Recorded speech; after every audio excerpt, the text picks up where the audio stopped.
welcome to the next morning. I thought I'll gather a number of thoughts and images and impressions of works of mine under the title Show Me the World, as this was the title of the symposium. I'm not exactly a curator. I was announced, I saw in the booklets on the Universität Bochum, which is somehow funny, and it honors me because I actually never finished any kind of diploma, so I feel really like a professor now, but you will very soon see that I'm not talking concept clearly as a professor probably would. So this is like the title image, Show Me the World. I'll come back to that in a minute. So actually the reason why there is Universität Bochum written under me is that just very recently me and my fellow colleagues from Rimini Protocol, we were asked to fulfill the so-called Schlingensief professor, which is a newly installed, I guess, a guest professorship for half a year, in our case for half a year, which for performance studies in Bochum.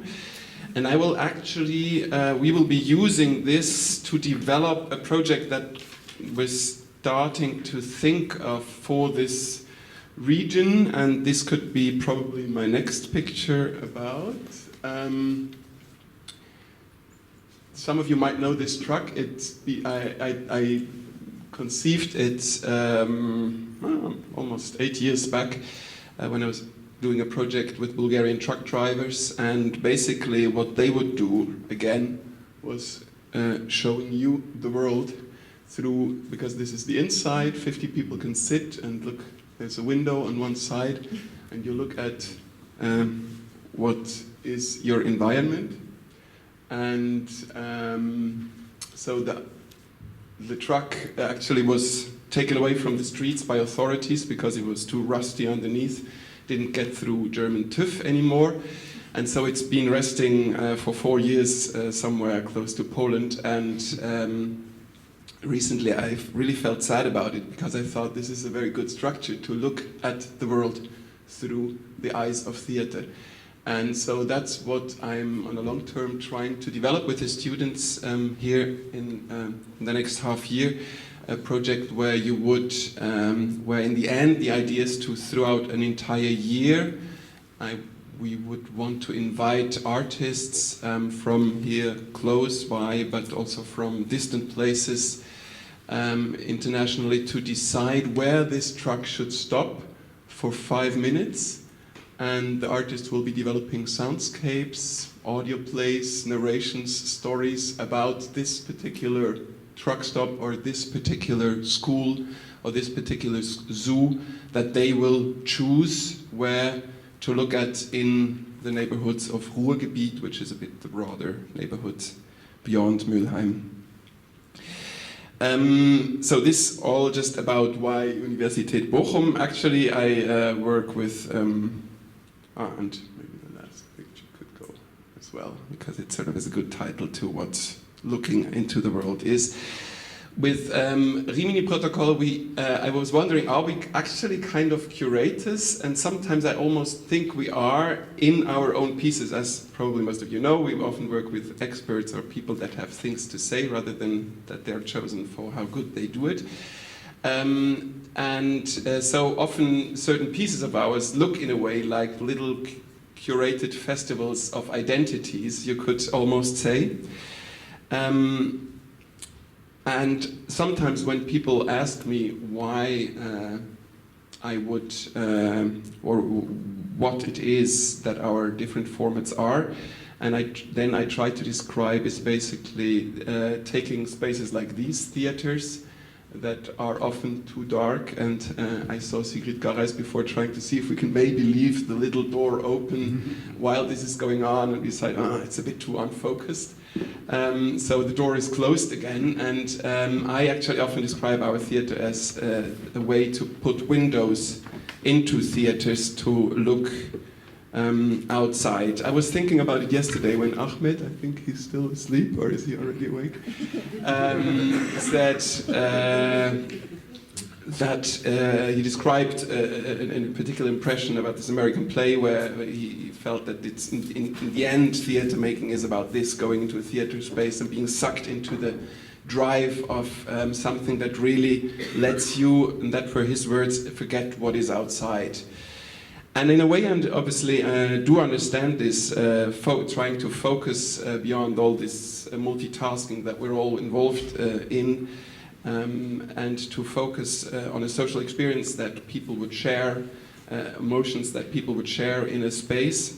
But still, most of my practice in the recent years has been the other way around, to make people experience things that are outside, that are around us. And actually, I was at Ahmed's festival 10 days ago, and very much appreciated. I would have liked to tell it, okay, he'll come later. Because it was really what he was describing very much works in his festival, that he brings an attention to what performativity can mean in a city where hardly anybody would care about it, and takes the chance of this big movement of people wanting to do things together since the revolution, to bring this to a performative space. I, in Egypt, sat at some point with an artist that I've been working with longer in Egypt together, and at some point she said something to me that I thought is maybe relevant to the questions that I saw in the brochure sent out to us. She said, well, can an artist speak about a world beyond his own? And she seemed to say no. Because she was actually saying it because she was sort of complaining, well, all of these foreign artists coming in to look at what the Egyptian revolution really is, and then they hang out for a while, and then they go back with some smartphone images and try to turn them into lecture performances about the Egyptian revolutions. And she said, well, let's maybe just focus on ourselves at a moment. So that was her question: can an artist speak about a world beyond his own? And for a moment, after that question, I left it a silent moment, and I felt anything I would say now could be a post-colonial mistake. But in this silence, I could hear the horning of cars produced around us, and the cars came from Germany, from Korea, from France. And we had made our appointments by mobile phones, probably made in China, and we were speaking in English, which wasn't a mother tongue of neither one of us. And I felt I couldn't let it, maybe we cannot let it, in the end, although we as artists try to be as sensitive as possible and know what we are speaking out as much as possible, but we cannot let it to economical players to define the world around us.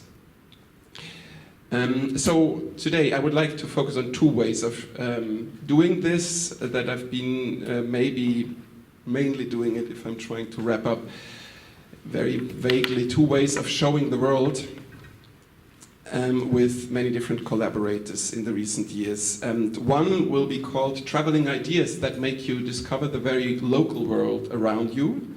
And the two is called Making Audience Travel Without Leaving Their Place. And then I will close with, as I learned from Anya, with a list of a short one with questions to the festival makers that are sitting here that they might then resolve until autumn in Spielart Festival, and I'll come back to hear their answers. Okay, one, traveling ideas that make you discover the world around you. So I will give examples and then hope that this expands to your own ideas of how we have developed this. So actually, since years I've been traveling to festivals, and festivals are places where often big ensembles of performers come in and I always wondered, why does most of the money of these festivals go to travel tickets of airlines, to hotel bookings, to expedition companies that bring in huge stage designs often. And so in the recent years we started thinking, and we condensed this together with Argentinian theater maker Lola Arias together in a little festival that we just invented ourselves. That's the wrong picture. How to go there? So this is the festival actually, yeah. Ciudades Paralelas, and the web is very slow in uploading it, but the idea of this festival was that we would not select interesting works to bring them together, but we would talk to artists that and ask them to develop performances for very particular places that then again exist in all cities around the world, or most probably.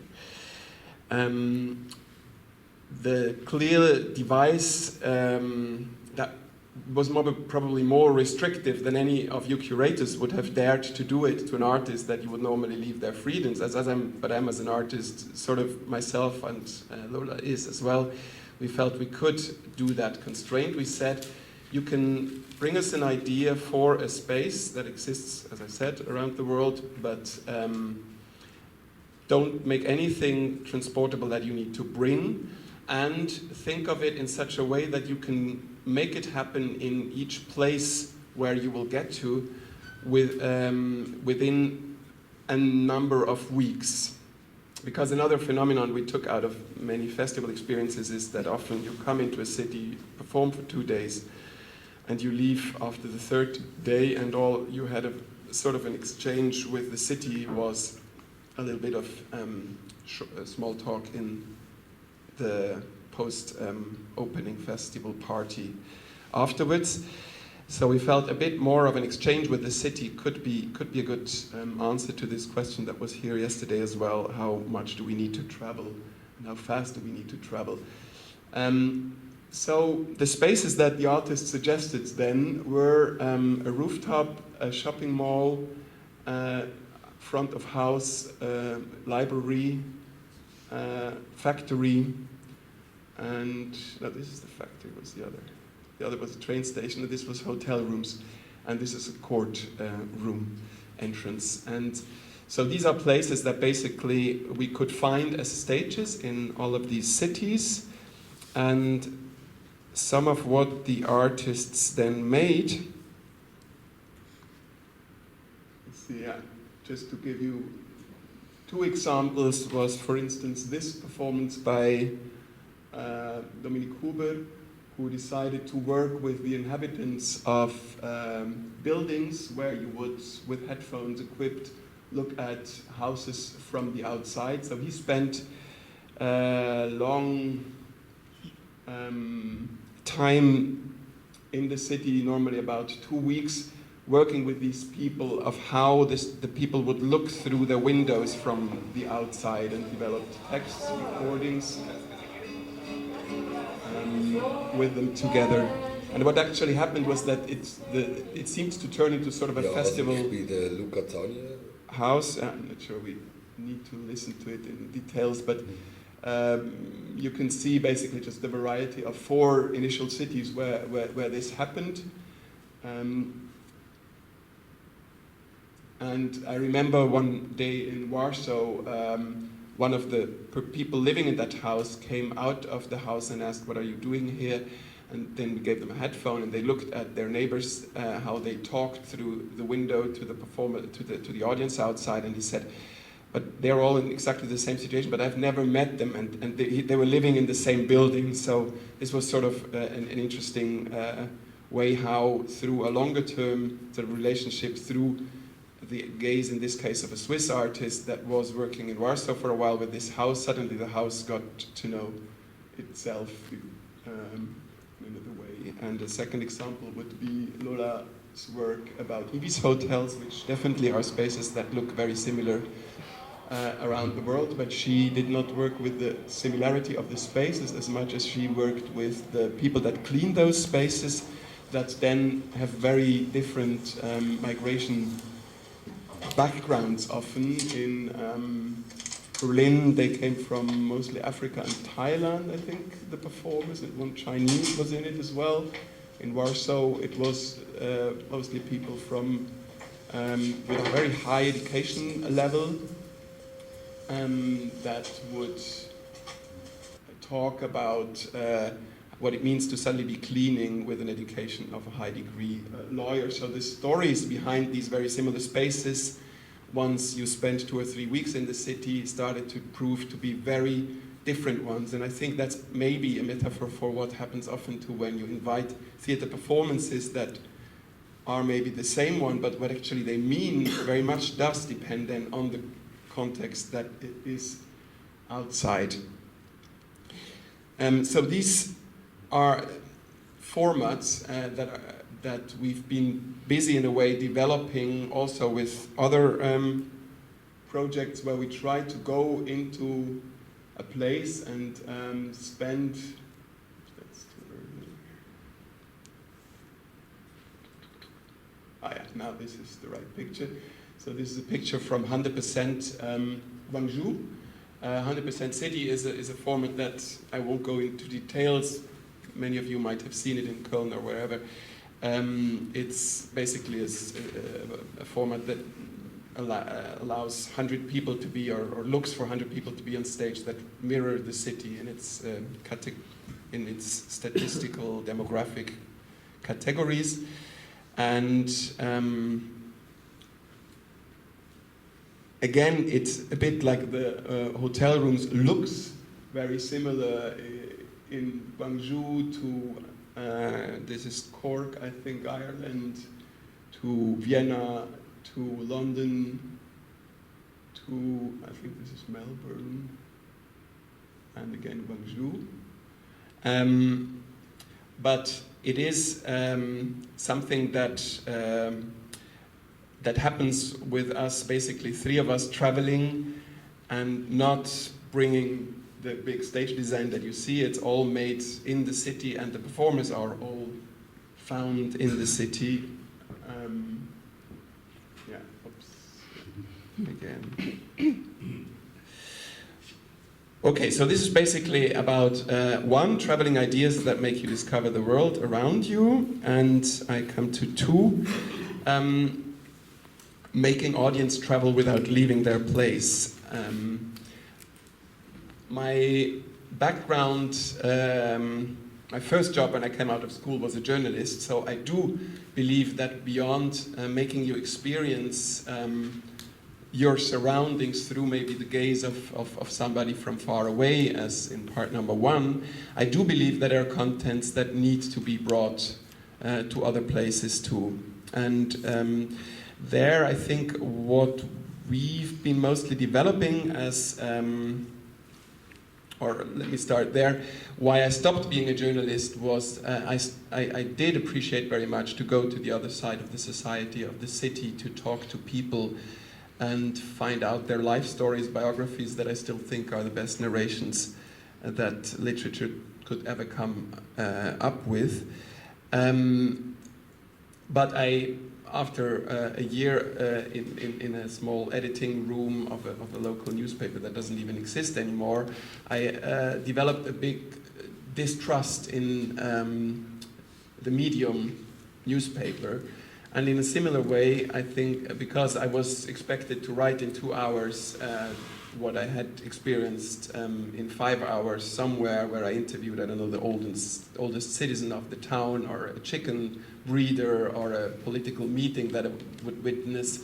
And next day this was expected to be a 50 lines newspaper article, and people would read it and think it's the truth, and then throw it into the garbage and it would be gone. So basically this speed and this distance of the medium didn't really suit me. And in a similar way, we started in the recent years to distrust the distance that this kind of situation brings along when you try to sit there and look at what a world content that some festival curator might have brought over to you performs for you from here.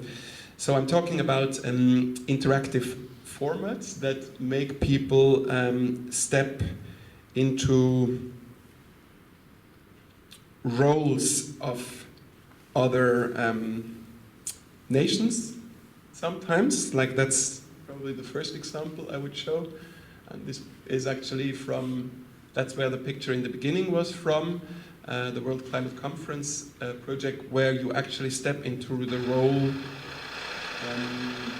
of a nation.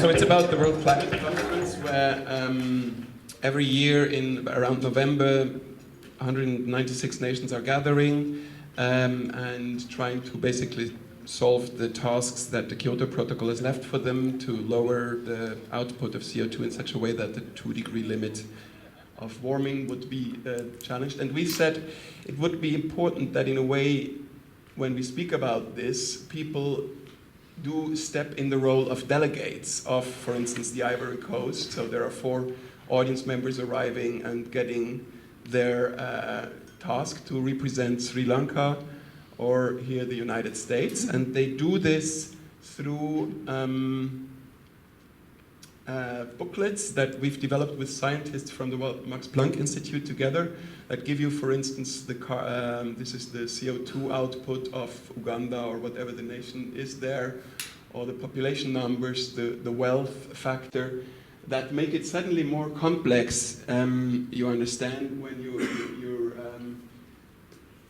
trying to step in their role to judge why is China not lowering faster their CO2 output, or why the hell is some African country still completely relying everything on carbon dioxide producing anyway, gas, you know what I mean.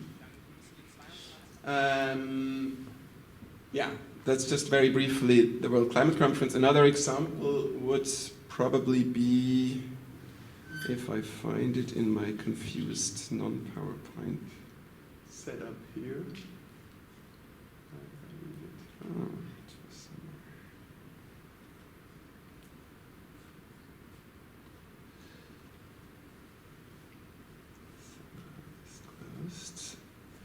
So another example is a room installation, big one that we developed also together with Dominique Huber, where we try to understand the world, in this case, of weapon trafficking. So we found Indian gunship airplane pilot, surgeon, an American hacker, and Syrian refugee, and basically you walk through spaces, so the people you see are audience members, and they walk and try to step into the into the roles of people that are professionally working with weapon. And this is a mechanician. You know that somewhere over the fence there is someone that actually wants to kill you.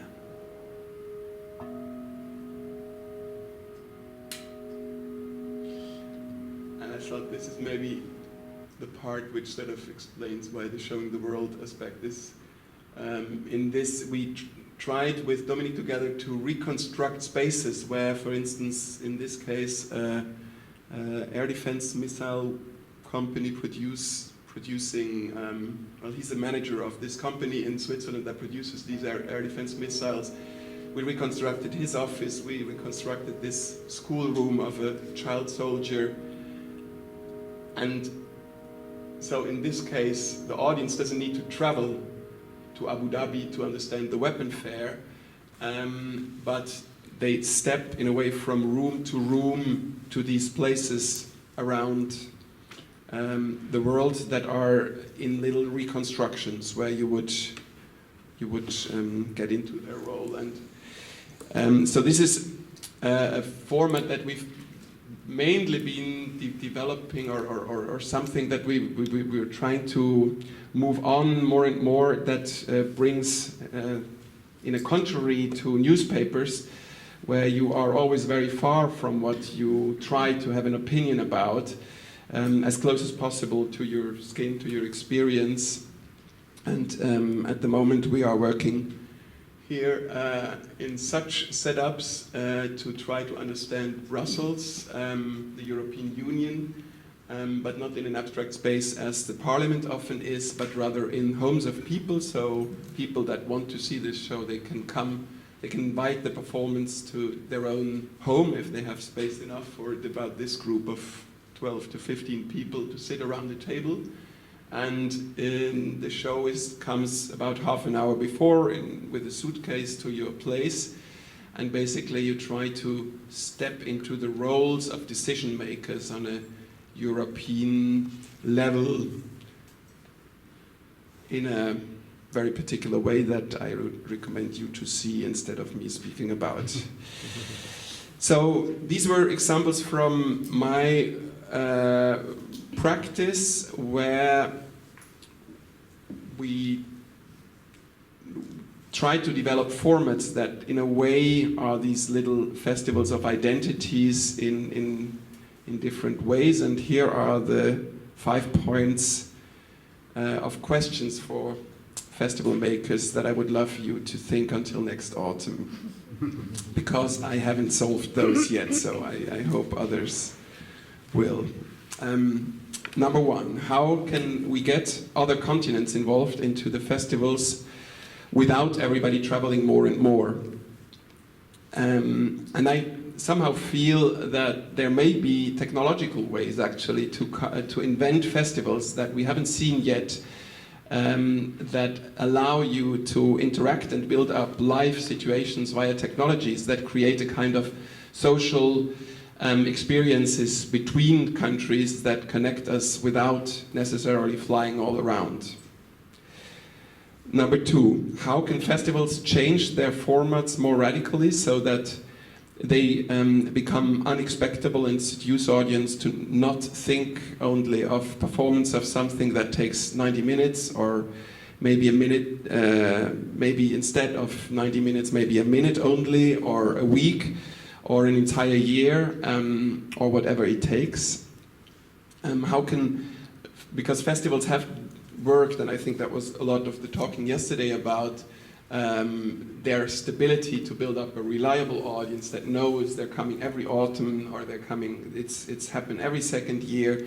But this also brings along that they repeat formats always, and I think we should also question this in a way. I've talked to people that organize a festival of walks that happens on the go, or I've talked to somebody who has made a festival in cemeteries only, and I would love to think of a festival for animals, and I would be curious to know what a festival in the sea could be like.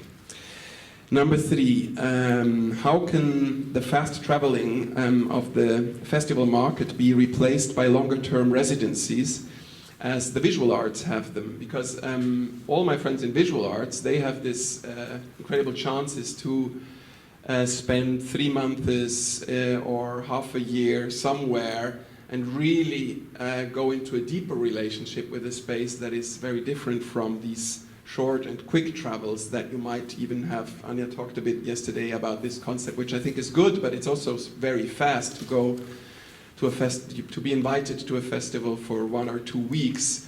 And I wonder why in live arts this whole concept of residency doesn't almost exist.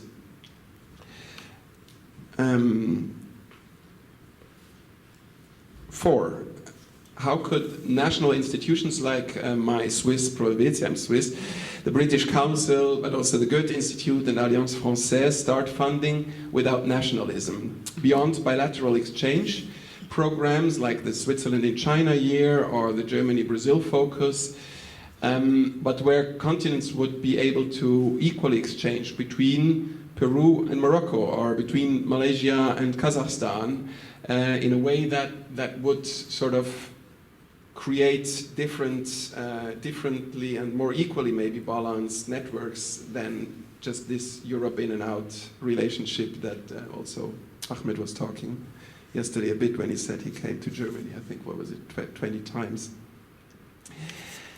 And 5, how can festivals move out of cities? I believe that the exotic world is not necessarily in Africa, Asia or South America anymore, but it actually is on the countryside, where no festivals ever gets to, and where also so far my own projects have hardly ever made it to, because there are no commissioners, there might not be an audience.